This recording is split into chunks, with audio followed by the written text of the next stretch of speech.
Hi, everyone. Welcome to our fourth and final seminar. Before we start the single breath program, a little more on that today.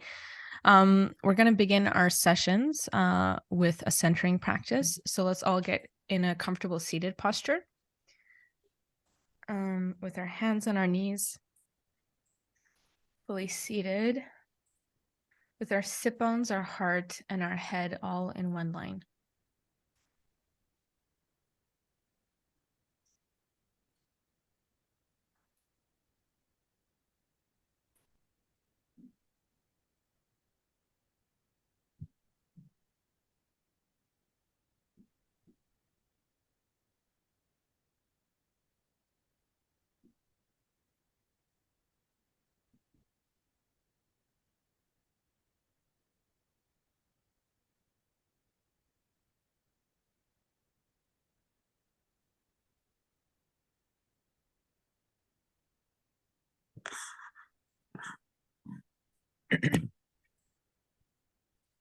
Dropping our focus to our hearts and keeping our focus and our breath right there.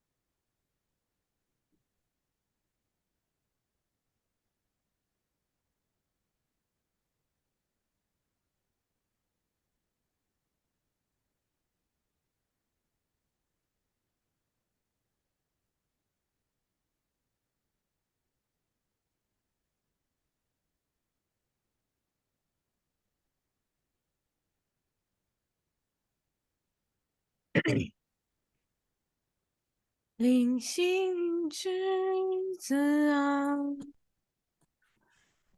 我首要的忠告是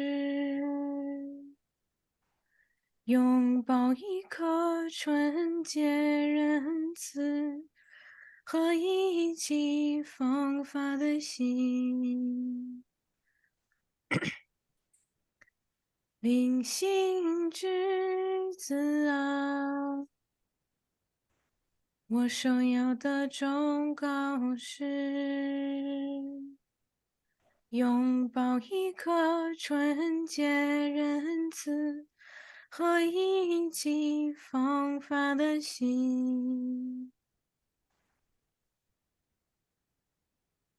亘古永生以生生不灭的王国就属于你，灵性之子啊，我首要的忠告是拥抱一颗纯洁仁慈和意气风发的心。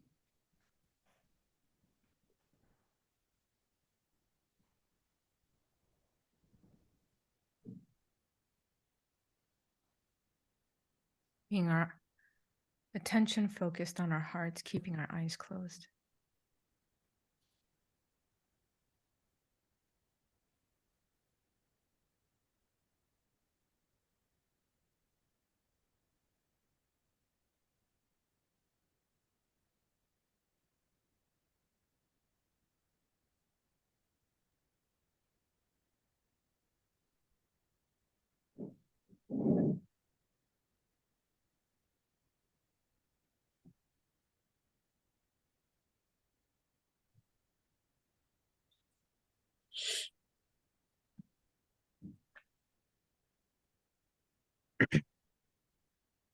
Bringing the palm of your hands in front of your chest and begin rubbing them very quickly and generating some heat.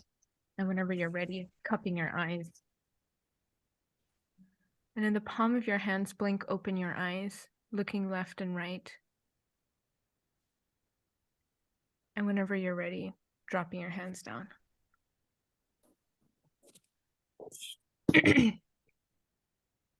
All right, guys.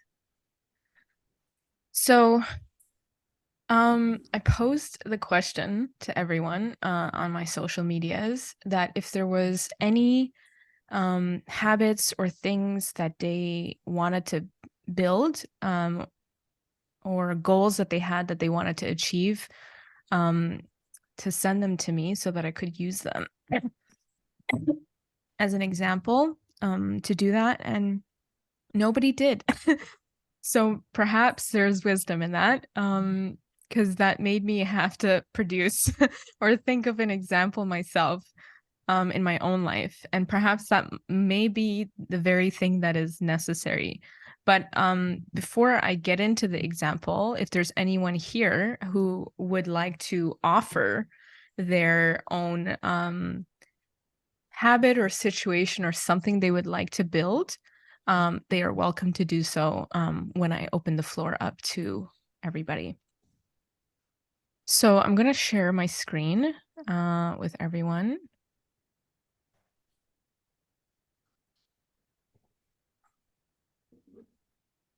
Okay.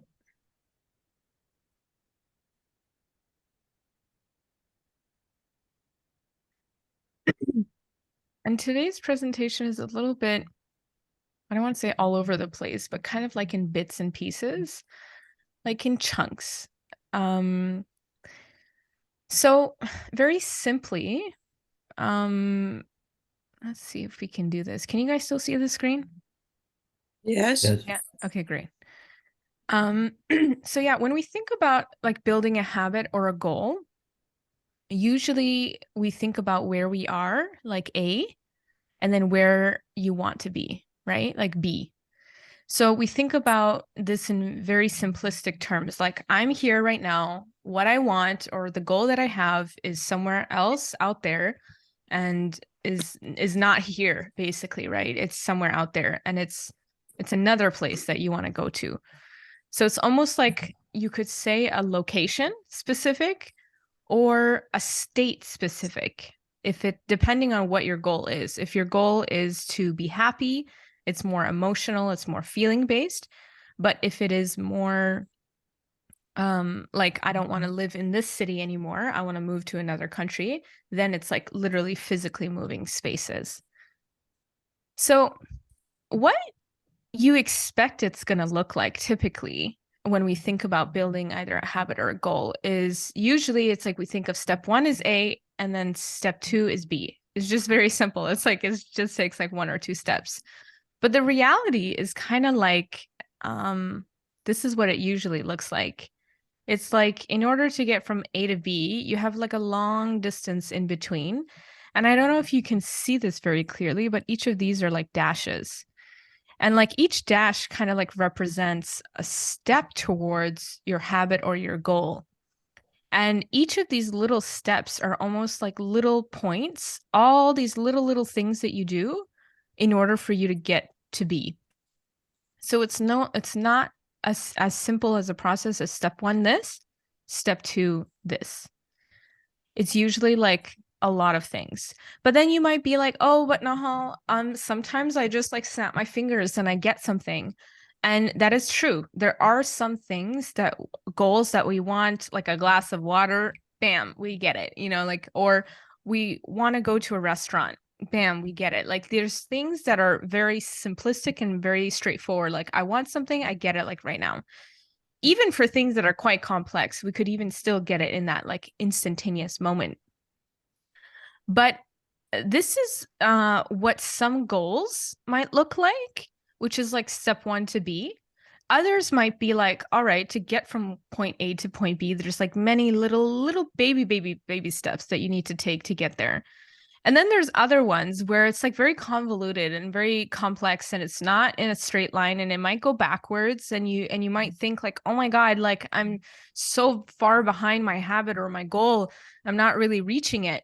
But there's actually like things that you need to go through, almost like a labyrinth, like where it's like it takes you into a maze and it makes you feel like you're going in the exact same place. But it's actually, if you didn't take the same entrance or exit, then you're probably going to a new place. But usually people get really confused when they're in it because they're like, I've been here before, but actually you've almost been like a step next to it. But if you don't have that perspective or know that you've evolved or changed or developed, then you can't kind of see that you've had that progression. And then there's other goals and habits that might kind of like go up and down in a loop, and slowly taper off to like relatively straight line once you like develop it, right? And you have to practice the discernment of how it's supposed to look like for that specific habit or goal that we want to achieve. That's why I was hoping to have like much more examples of something that you wanted to develop so that I could kind of like go into the specifics of what it is. But essentially, there's this one quote that has really moved me and kind of been like a guiding force, and that is this one. You do not rise to the level of your goals. You fall to the level of your systems. Your goal is your desired outcome. Your system is the collective of daily habits that will get you there. This year, spend less time focusing on outcomes, like what you want, and more time on focusing on the habits that precede the results. This is by James Clear. He wrote a book called Atomic Habits. Let's see if I can write that there. Atomic Habits. I highly recommend this book. This book is excellent in terms of building little micro habits and like the different ways in which you can set yourself up to build good habits and also avoid wanting to drop a bad habit as well. But this sentence has basically kind of almost like guided like my life. You don't rise to the level of your goals, you fall to the level of your systems. So your systems in your life, in your daily life, need to be very, very structured. So when we think about spiritual goals that we have, like we want to reach enlightenment, or we want to be closer to God, or we want to build like our foundation for our afterlife, all of these things, they kind of everything in sacred scriptures kind of points towards the direction of waking up early in the morning before dawn, fasting, prayer, and reading the daily sacred scriptures and things like that. And actually, in reality, what those practices do is to energetically align you to a positive or neutral state in which you can, whatever comes to you in your day, you would be able to address it with reason and level-headedness and be very clear about like how you're going to achieve something. So where attention goes, energy flows. So for anything to flow in a particular direction, it needs to build momentum. I'm sorry, I feel like I need to repeat the sentence one more time. Where attention goes, energy flows. And actually, a caveat to that is you can only focus on one thing at a time. So this idea that we can multitask and do many things at a time, it's actually not true. What they've discovered is that what you do is you shift between tasks very quickly. And that's how people think it's multitasking, but it's actually you're always focused on one thing, but you're just able to quickly shift, do another task, and then come back to it. Do another task, come back to it. This is what multitasking is, but it's actually only one thing at a time. So when you think about where attention goes, energy flows, and everything you pay attention on is only one thing, it's basically needing the importance of being consistent in focusing on that one thing. So consistent attention. So for anything to flow in a particular direction, it needs to build momentum. So think of a river. If a river is to build momentum, it kind of needs to have like an incline and the slope so that it can get like really fast and like kind of like flow down. And then, so consistent attention builds this momentum for a specific thing that you want to build towards. So if it's like you're constantly focused, very, very, very focused on just one thing, then that's something that you can like really think about and actually achieve results from that. So here is the point where I wanted to just stop for a second and ask anyone if they wanted to volunteer something that they wanted to develop in terms of a habit or goal that they wanted to build.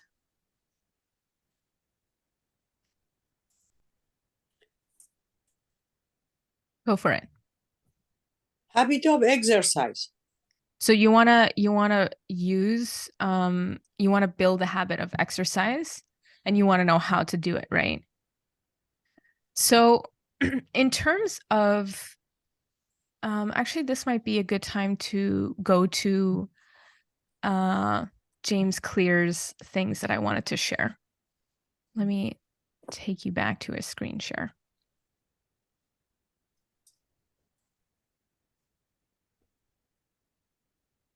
So this is perfect timing to go here. So how to build a good habit towards your well-being. The first thing you need to do is cue. You need to create like a visual of something to make it like obvious and easy to see. So for instance, cue, like if you put a yoga mat the night before you sleep, and when you wake up in the morning, the first thing you see is a mat on the ground. So you get the cue, you get the visual signal. It's almost like the cue is like a visual signal. So you get the visual signal that you have to exercise. So you see your dumbbells, you see your mat, or however way you want to exercise. If it's like a laptop, you can even set your laptop up facing the mat and have it all there for you to do. Craving, like make it attractive. So think of a way that you can make this mat, get the prettiest mat that you like, that you're like, oh my God, when I touch this mat, it's so beautiful. It's so pretty. It makes me so happy that I want to touch it. I want to go on it. I want to practice. It makes me want to do it. So it might be also the clothes that you wear. So if it's like a workout clothes that you're like, oh, when I wear this, I feel like I'm really exercising. Others might be like, no, that's actually a barrier to me exercising because it makes me feel like it's too much pressure.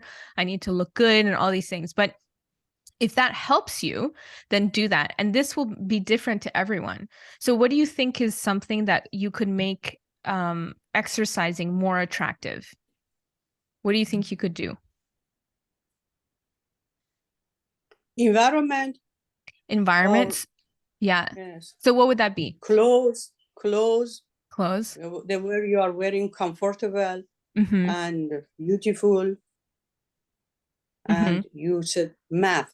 But I am more thinking about outside. Like how to go exercising outside? Oh, okay. All right. Maybe have a good shoes. Excellent thing. So the first thing you could have actually by your bedside is like you have good shoes right there. And you keep that in front of your bed, or actually right underneath your bed. Like, so the first thing when your feet touches the floor, your feet go on to the shoes. So literally it could be that you could place it there so that your feet kind of stumble on it to remind you, be like, hey, remember that thing that you wanted to do, which is exercise? And it might just be as simple as, so that's the cue. And then make it attractive. Maybe you want to buy a really pretty shoe for that. So let's go back to this, same principles. And then the second 3 is response. It's like to make it easy. Make it easy for you to like wear this shoe. And so by placing it, make the whole aspect of exercising really easy. Let's say, for instance, your goal is to actually go outside and walk for like 2 hours. But that might sound so very difficult in the beginning when you don't have the consistency of exercising. So what is the simplest thing that you could make exercising do it, that it's so easy that even if I say it to you, you're like, no, I can definitely do more. what's like the easiest thing you can do in terms of exercise to actually do it, but making the idea of exercise very, very easy?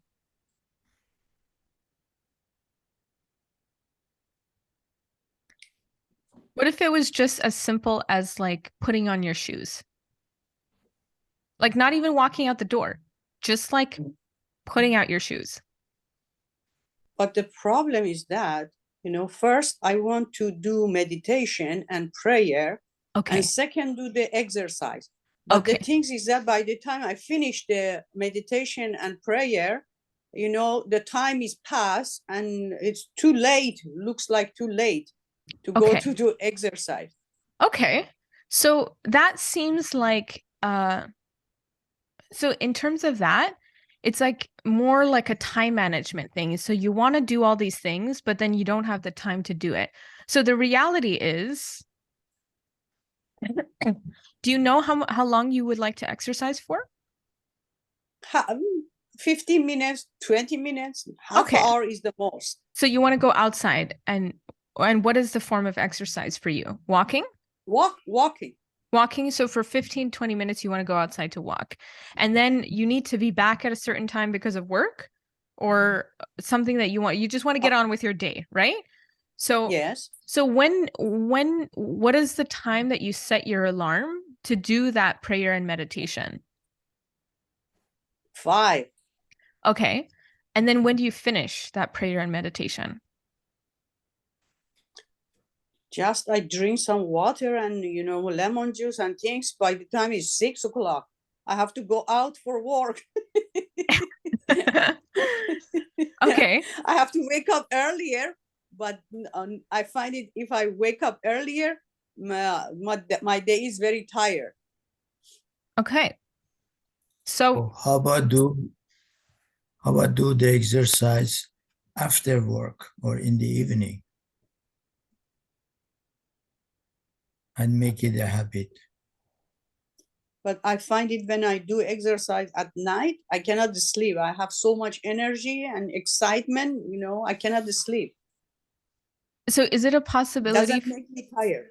Is there a possibility for you to take a break in the middle of the day if you were to wake up earlier? Like to take a nap? I can do that, but I start actually do the habit of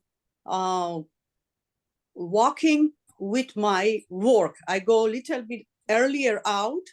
That's why I can walk half an hour. I did this one. Okay. So so is this a habit that you've already built then? Almost. Okay. So where is it?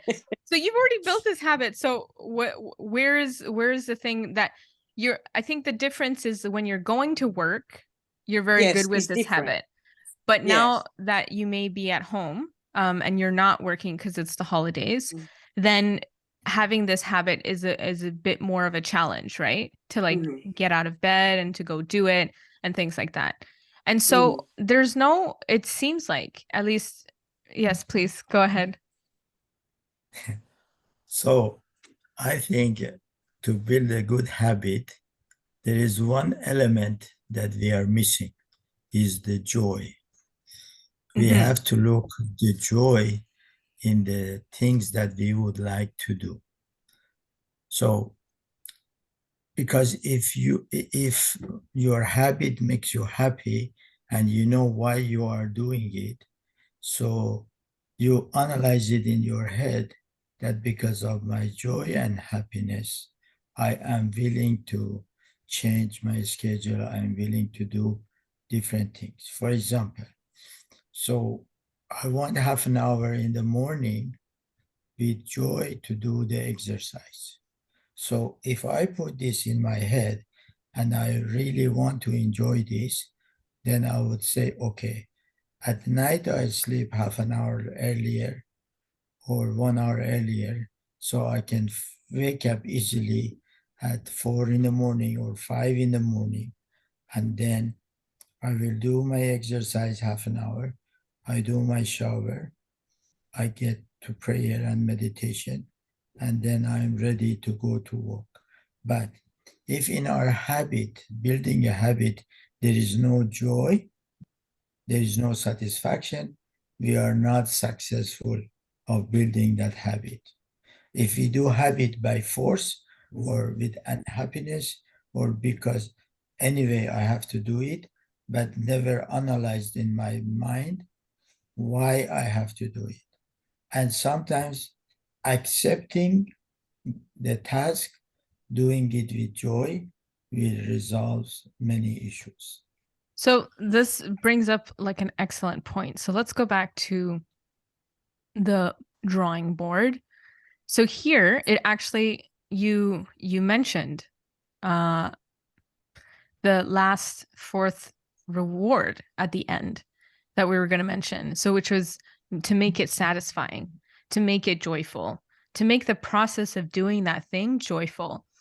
But actually beyond this, there is a point where we actually need to think about whether or not this particular habit is actually right for us. And what is our goal in wanting to do that, right? So the thing, if our goal is general well-being, we notice that when we walk, like we feel like our blood is more circulated, like we feel more joyful, we feel more grounded, we feel like we're really taking in fresh air and we like to be in nature or whatever it is, then it's like you're adding all of these components and you're thinking like, no, I definitely know that walking is the habit or the one of the goals that I want to have and want to achieve. So remember James Clear's quote here, where it says, you do not rise to the level of your goals, you fall to the level of your systems, and the collection of daily habits will get you there. So habits are like the in-between and goals are like the end thing. So basically, in terms of exercise, once you've firmly established the fact that walking is the thing that you want to do, and it should inherently be joyful, but there's also ways to make it even more joyful. And one of those ways that you could make it like satisfying is to track yourself, is to have like on a piece of paper or somewhere in your phone that that every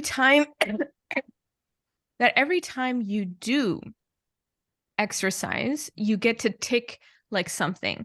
And then over time, you get to see how in a week you were able to walk or do this exercise for multiple times in a week. So tracking and seeing your progress is something that motivates people in order to like move forward.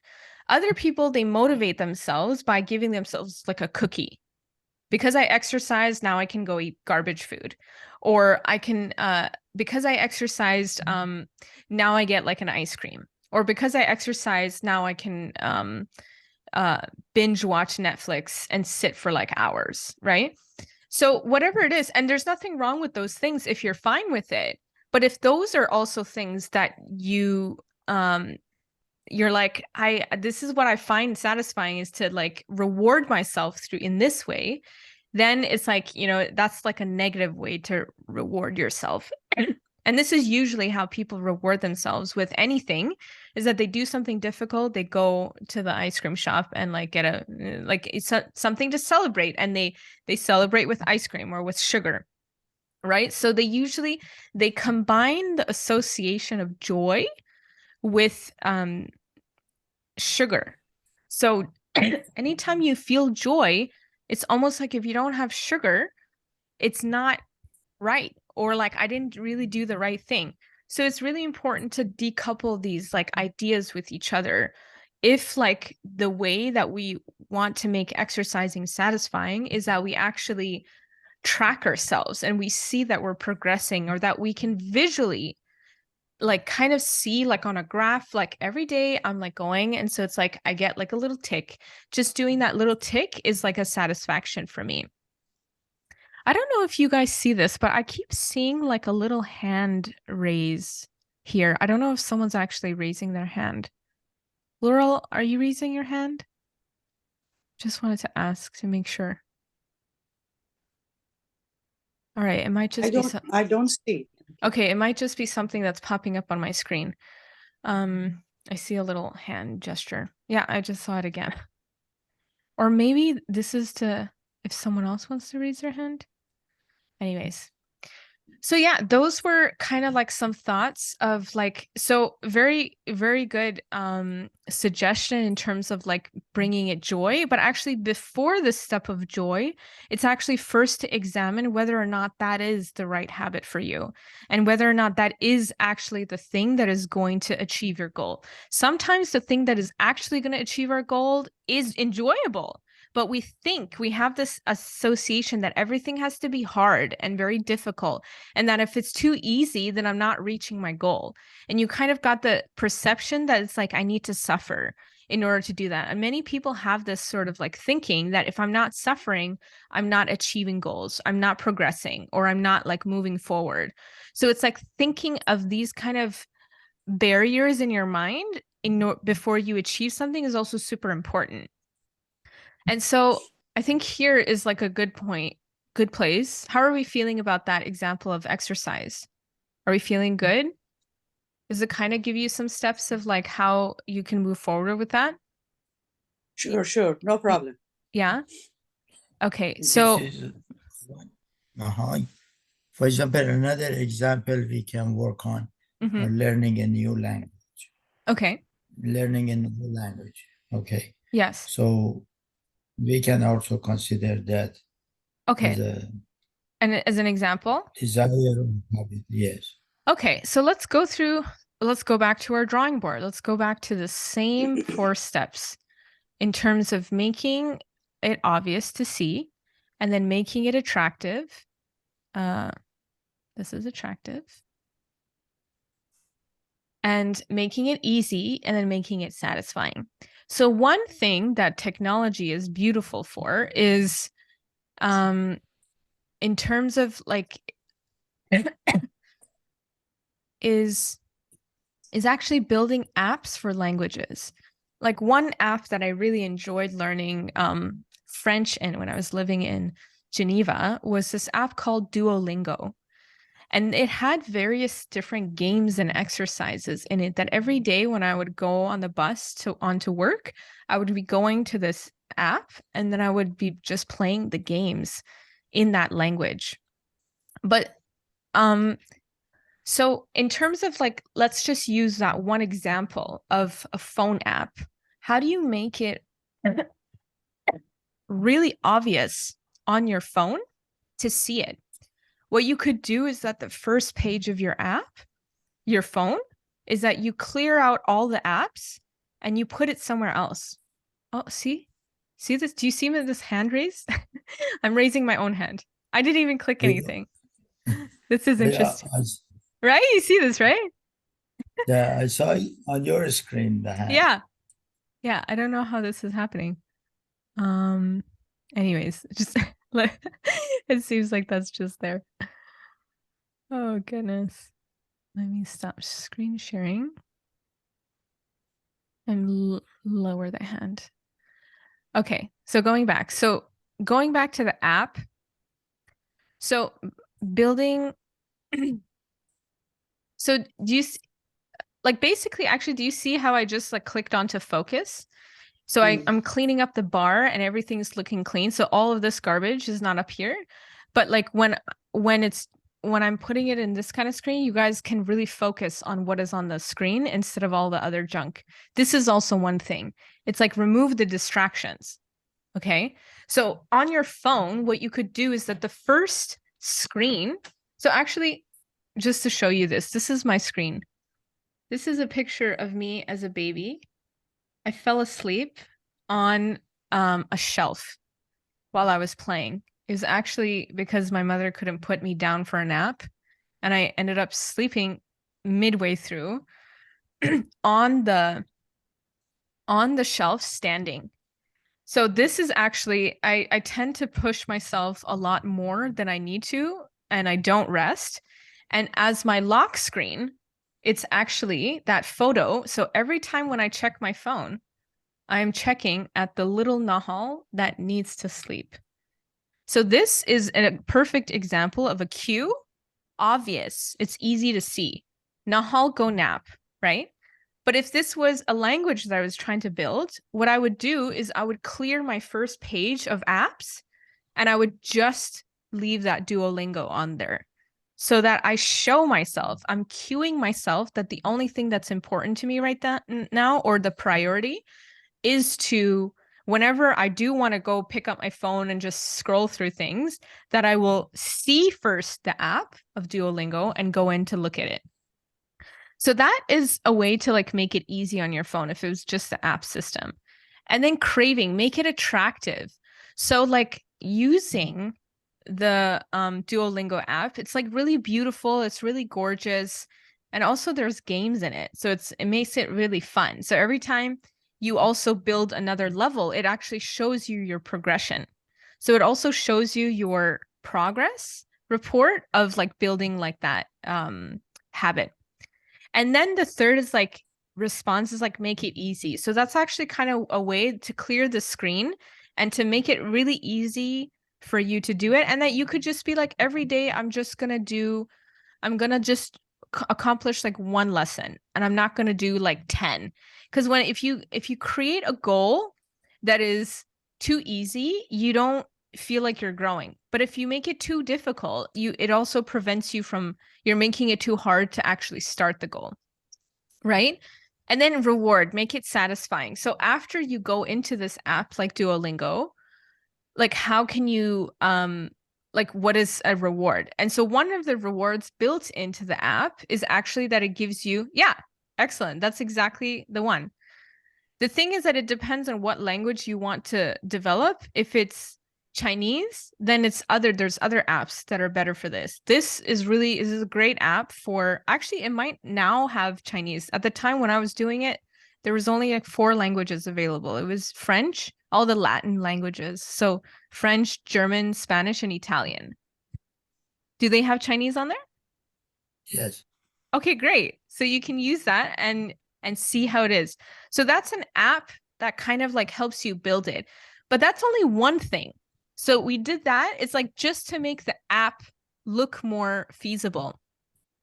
But then also one thing that I always talk to my students about, like I'm teaching an English class, I track them. I track how they speak in English. And I just realized that the screen actually, when I do this, I see the QR. Anyways, I see the hand. So when I did this last time, that's why it raised the hand. Anyway, see, this is how amazing. Do you see that?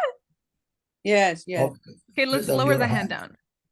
Let's see if I can lower the hand down. I did not know that this could do that. This is amazing. See, this is what technology can do. Just raise your hand when you just like go like this. This is amazing. But we do hands. How does it appear in yours? I don't know. Does your screen, do you see like something?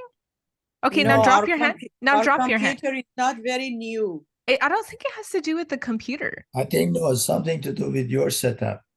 This is very new. This didn't happen before. I often raise my palms in my hands like this. Yeah, go like that and see if there's something on the bottom that like pops up. No. We're totally getting distracted here, guys. This is a very bad habit. So let's get back. Okay. Maybe this was the exact example that we needed to get us distracted, to show us what a habit is to get back. So one habit might be like to learn a language is to go and use this app.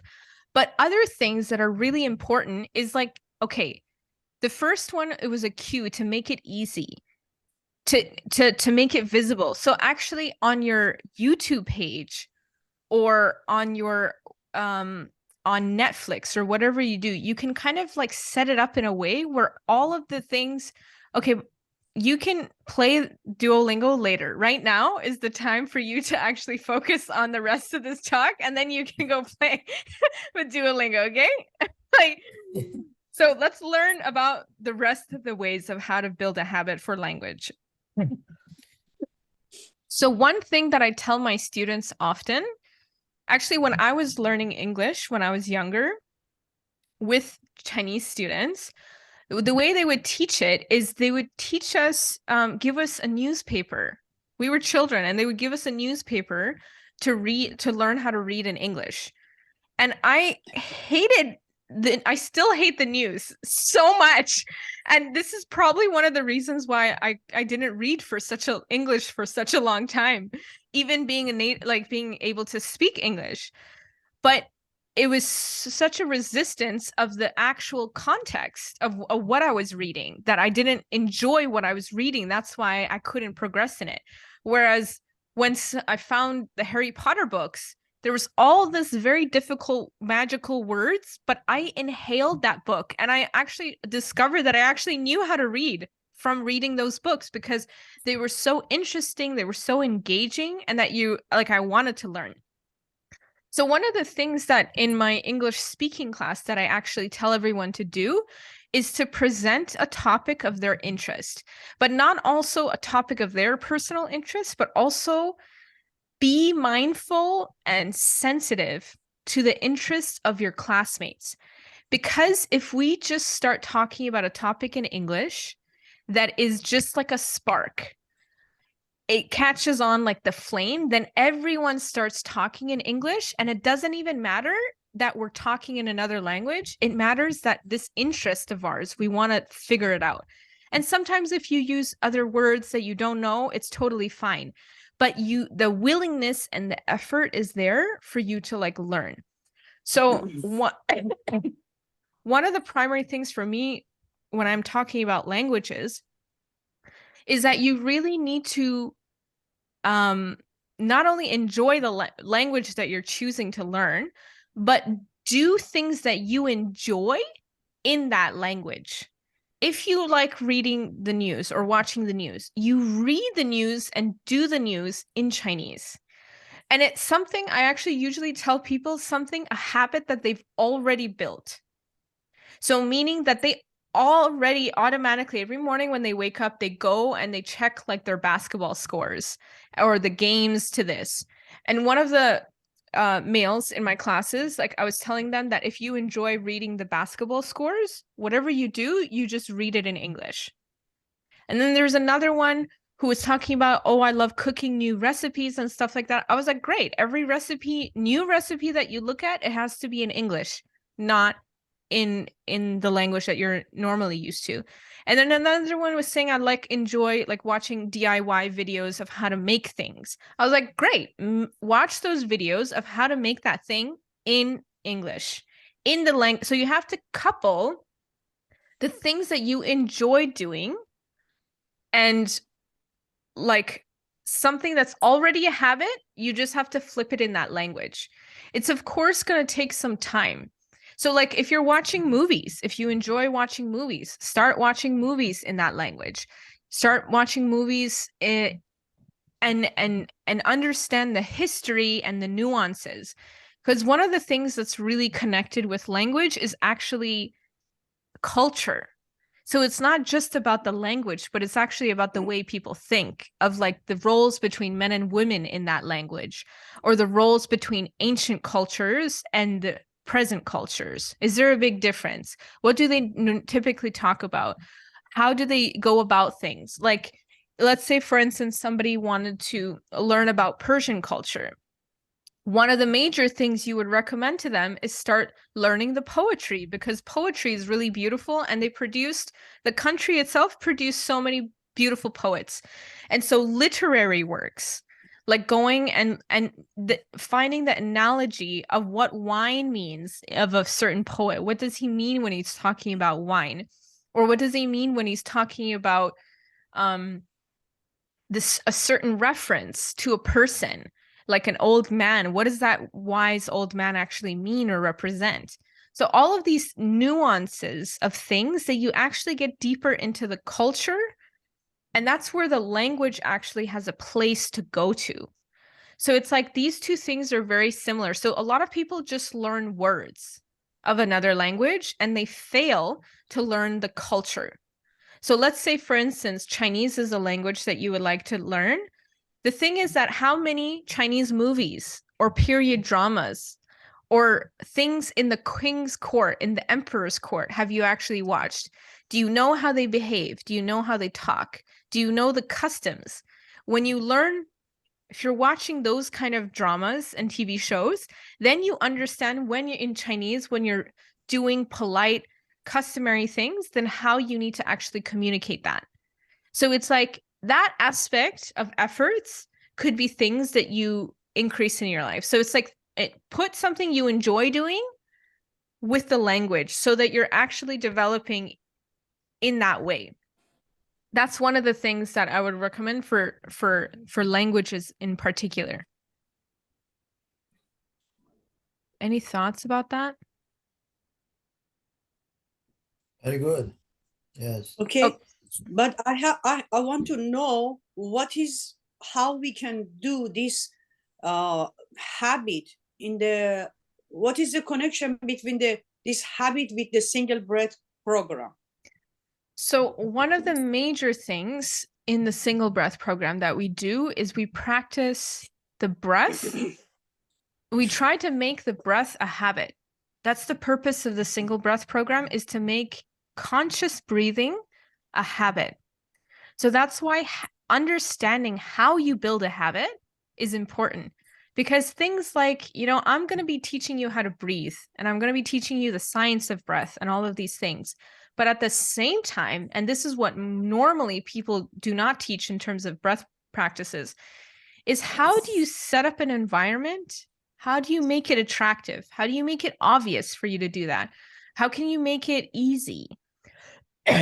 How do you make it satisfying? All of these things are major components built in the system of the single breath program, so that when you're learning the system, you fall on the system. You don't fall on a goal that you're trying to achieve of how do you learn 10 breath techniques.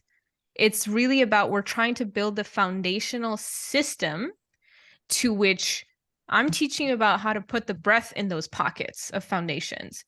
But then once you learn the foundation, it's any habit that you want to build, you can kind of use the same structure and methodologies and thinking of the single breath program to do that. Got it. Yeah. Very good. Okay. So with that actually has been, see, this is why actually one of the quotes that I wanted to share with you guys is clarity comes from action. Let me find where this quote is. Clarity comes from engagement, not thought. So one of the things here, clarity comes from engagement, not thought. One of the things that over the past couple months, we've had about 4 sessions, 4 free webinar sessions on YouTube that we've posted as a replay. And one of the things that I've observed in the clarity of the action of trying to share with people what the single breath program is and the importance of it and all these things, one of the clarities that has come up from the engagement of the action of sharing with other people has actually come that the difference between the single breath program and the 12-week breath program that we created 3 years ago is the 7 valleys and the yogic chakras. And the single breath program includes the 7 valleys and the yogic chakras and the breath practices seamlessly in one. But one of the things that I had failed to think about is that I am very familiar with the 7 valleys and the yogic chakra systems. But before it gets intertwined with these things, we actually kind of need to look at it separately on its own.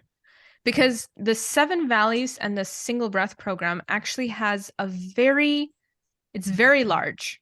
It's a very big, chunky, systematic way of thinking. And the clarity of the actions that I've been taking is that the way I will expect you guys to read the 7 valleys requires actually training on its own before you even get to the single breath program, because the single breath program, I won't have time to think about how to teach you how to read the 7 valleys and how to connect it with the yogic chakras. I see your hand. Just wait 1 second. And No. not yours, his. So the single breath program has the components of the 7 valleys and the yogic chakras. What needs to actually happen is that it needs to separately be looked at, the 7 valleys and the yogic chakra systems separately. So this program is actually, what's really interesting is that when I, let's say, for instance, have an emotional eruption, I don't immediately think about that I need to focus on my breath. But the thing that I think about is like panic, and I start talking to myself and I start asking to myself, all right, what's going on? What are you doing? I'm like feeling very overwhelmed. I need to calm down. All right, what do we do to calm down? We know that, okay, the breath is the fastest way. And then, okay. So that sort of thinking process that I just demonstrated there is called self-inquiry. Asking the self questions, posing a question to your spirit and waiting for its answer. Basically, Abdu'l-Baha talks about posing a question to your spirit and waiting for its answer as the form of meditation. And self-inquiry is actually the highest form in yoga, and like the single definition within the Baha'i writings that this is what meditation is. But in yoga, there's so many different forms of meditation. The highest form is self-inquiry.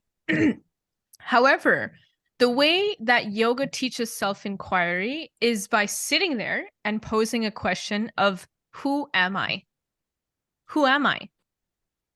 I personally have not found that question getting me so far. But the 7 valleys and yoga chakra system course is actually called the Yogic Chakras through the 7 valleys. It's the Yogic Chakras through the 7 valleys. So you're measuring all of the chakras in every single one of the valleys. What we're doing is that the purpose of this course is actually self-inquiry. So before we actually start learning about the breath and the breath techniques of how to calm us down, what we need to do before that is actually learn how to self-inquire. Because within the breath practices, there is the self-inquiry, but I realized that if you have never learned self-inquiry before, it's actually very intense, and there's a process that needs to be had. So we're going to go through, before the single breath program, we're actually going to go through 10 weeks of the yogic chakras through the 7 valleys.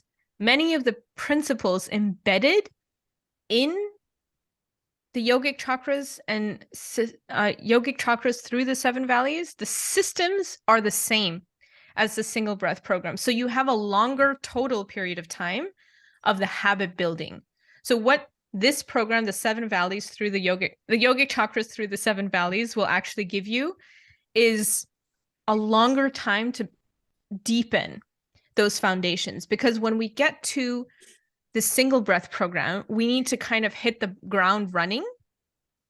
And this foundation is absolutely necessary for us to build before we get to that stage. So, Benham, did you have a question that you wanted to ask? Yes. So, what you are explaining now, right? I want to know, can you give an example how to connect a simple story or words of the 7 valley to what you are talking about? Can Perfect. you give example? Excellent. So in the 7 valleys, the first valley is the valley of search. And in the valley of search, there's around 6 themes that we talk about. But there's actually, this is the beauty of of the 7 values of why I actually wanted to build this course is that you will find the themes instead of me. We have a video on YouTube that I presented the bullet forms of when I read the 7 values, the themes that I see. But then when you read the 7 values, you might see different themes. So for example, the Valley of Search, one of the themes that it talks about is imitation. Imitation. So to follow someone blindly. So to just, somebody does something, I do this, you do this, you know? We all raise our hands like, this is the imitation. The yogic chakras, let's go with the first chakra, which is the root chakra. The root chakra is responsible for money, family, and survival. So the theme, let's just use one of the themes of the Valley of Search, is imitation. What I'm going to ask you to do is through these 3, money, survival, and family, these 3, I'm going to ask you, how does imitation come up in your family? How does imitation come up in your money? How did you imitate in survival? So you're going to be asking the questions yourselves, and you're going to be creating the questions yourselves based off of the themes that you see in the 7 valleys. So the themes of the yogic chakra system is given to you, but what you need to actually do is first read the Valley of Search, come up with bullet points of what you see as the themes. And then once you do that, I give you a chart and you put in all of the themes in one column and then the 3 yogic themes for the first chakra: money, family, survival. 3. And then what you do is you systematically build questions. And these questions actually have implications for your health. Each of the chakras are actually, it rules certain organs. The first chakra rules your anus, your reproductive system, your vagina, your bowel movements, your kidneys. It affects all of these things. So if you have a kidney disease, you may find the root cause of that kidney disease through your own questioning. And one of the main ideas in yoga is that all diseases stem from the mental and emotional layer of the body.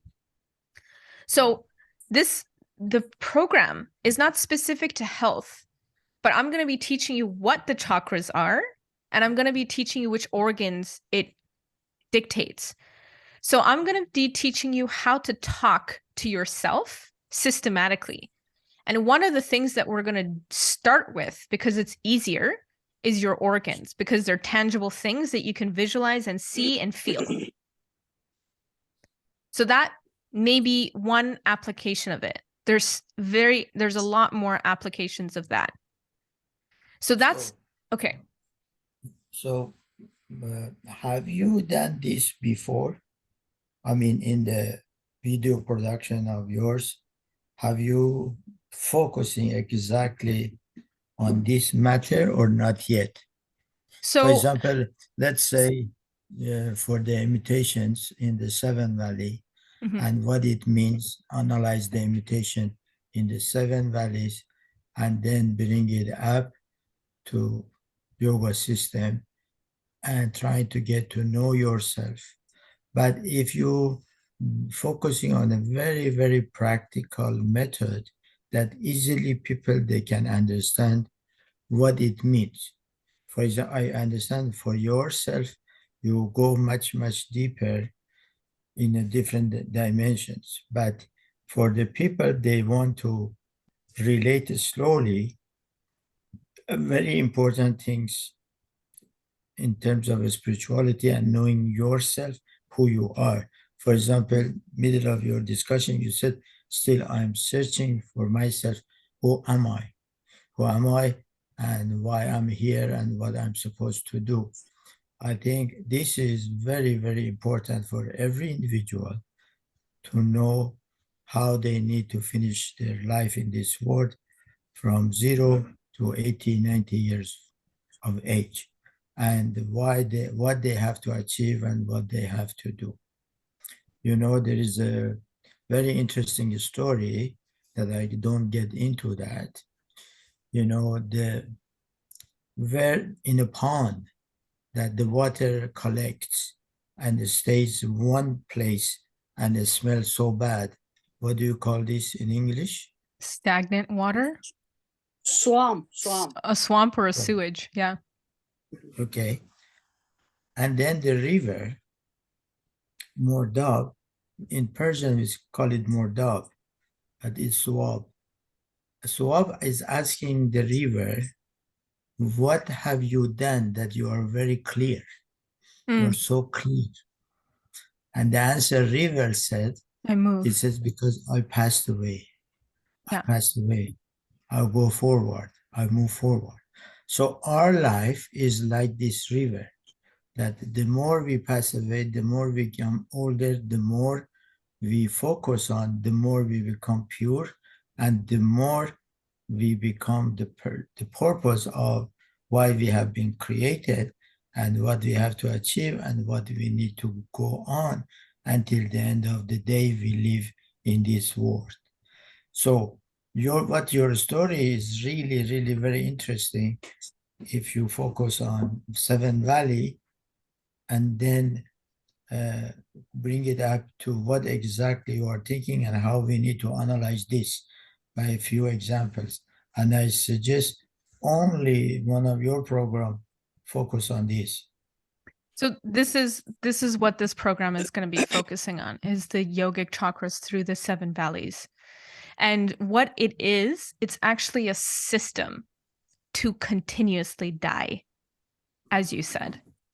It's a system to die. So meaning it's not the end goal. The end goal could be anything that you want. So one of the things that people might mistaken as that I'm using a text from the Baha'i sacred writings and thinking that the end goal is perhaps like teaching religious practices or like a religious ideology of a certain kind. But actually, the story of the 7 valleys was originally a poem written 100 years before the birth of this religion. So it's really a story of the valleys, the troughs of how our soul needs to develop in this world. It doesn't matter which denomination, whether you're a yogi, whether you're Baha'i, you're Christian, you're Muslim, you're Buddhist, or even have any of those names, and you're like agnostic or whatever it is.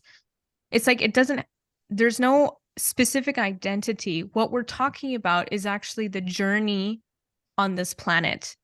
The things that we all need to go through, all of us kind of need to examine imitation at a certain point in our lives to make sure that we are not imitating someone else, that we are living our own authentic life. We are not just blindly following the footsteps of another person.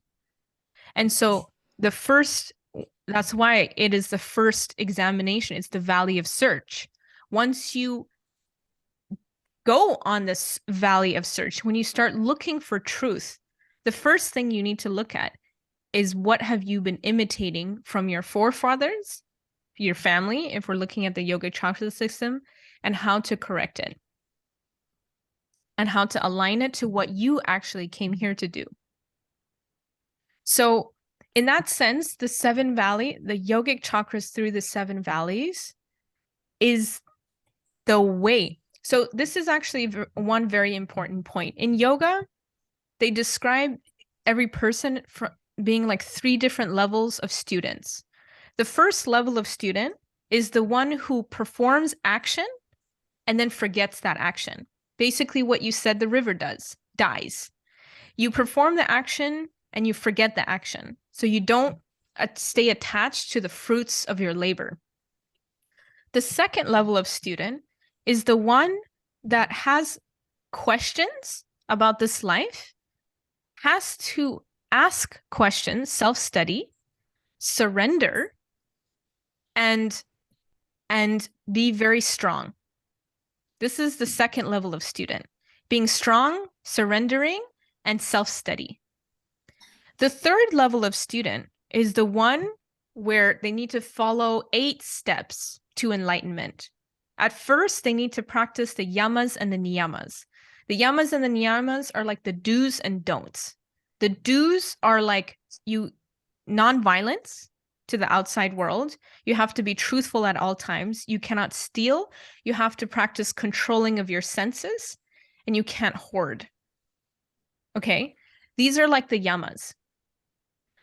And then there's 8, and then the third step is the physical yoga postures that everyone sees. The fourth step is the breath practices. That's the single breath program. The fifth practice is focus. The sixth practice is another focus. Pratyahara, the fifth practice is actually removing of the senses. Is like covering your eyes, your ears, and just detaching.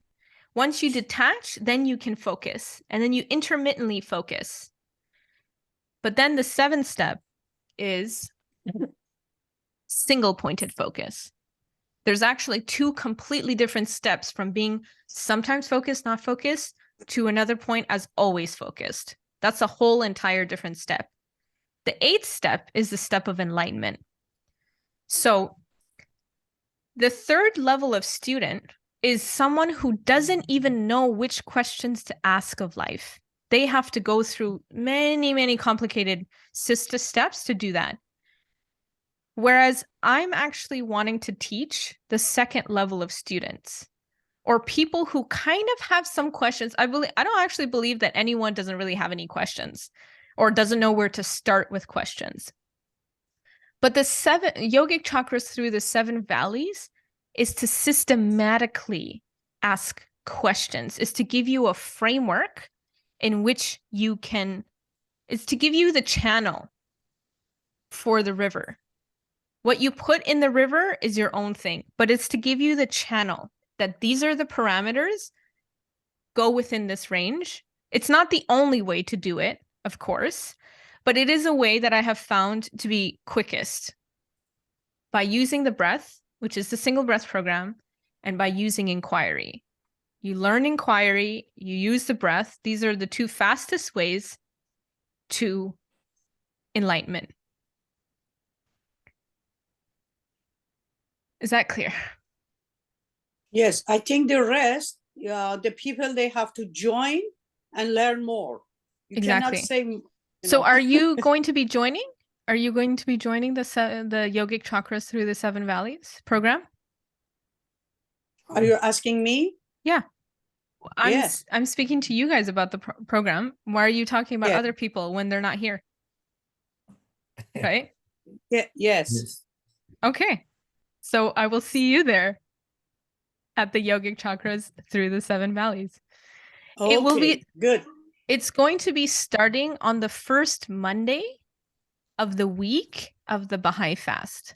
So it's February 27th. What time? At 7 p.m. Beijing time. Anyway, you are going to send it. Yes. And this is for the rest of the people who are watching the replay. Get on the newsletter to get the most up-to-date thing, because literally as every action as I take, more clarity comes of what I need to do. And I literally cannot tell you what tomorrow will come after making this video. So staying on the newsletter and subscribing to our YouTube channel is going to give you the most updated information. And also follow us on Instagram. Sometimes we also post things on our stories, mostly in our feeds. But if you also have WeChat and Instagram and the newsletter and YouTube are all the places that we share all of the most up-to-date information. So if you're subscribed to those things, follow us on Instagram, then you're okay. Any more questions before we end for today? No, it's No, 1.5 hours almost. Okay. So I'll see you guys next week. We're going to be resuming our membership portal stuff. but we will see if there's a necessity of going further into the 7 Valleys and Yogic Chakras program. I think there is not at this point, but we'll see, and you will know when you follow us of what our next events will be. So see you guys later. Thank Bye. you. Bye. Bye. Bye-bye. Thank you.